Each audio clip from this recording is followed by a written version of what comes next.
So ayan nga mga ka-wonder. So ayan, nandito nga lang po ako ngayon sa lugar namin mga ka-wonder. So nice. Meron po nagpa-concern dito isang kaibigan. So ito pong electric pan niya. So wala na pong takip. Tsaka yung gearbox po, bali na. So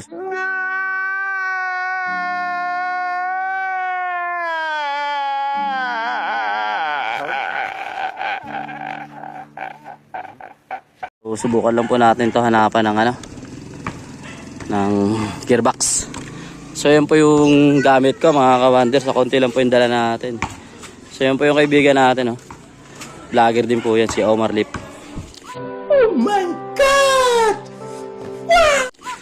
So yan, may washing pa. So yan, ito po yung lugar namin mga ka-wonder. Yan, RC8, court ng RC8. Wow naman! Wow! Wow! Yan, so simulan na natin ito mga ka-wonder. A few moments later.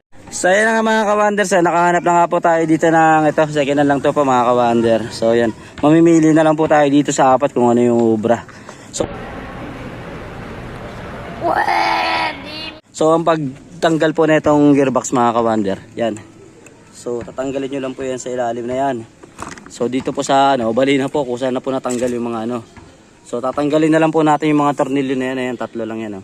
What? So ganun lang po yung pagpapalit ng gearbox ng electric pan.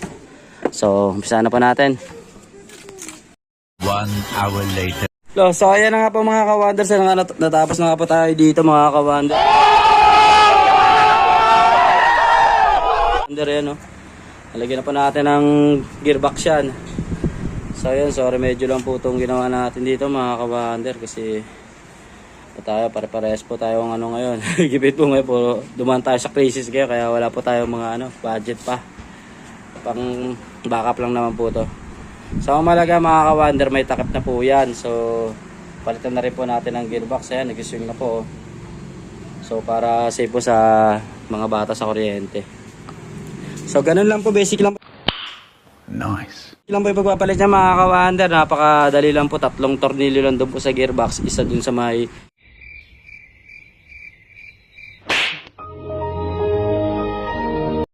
ilalim, bali 4. So ganun lang po yung magpapalit.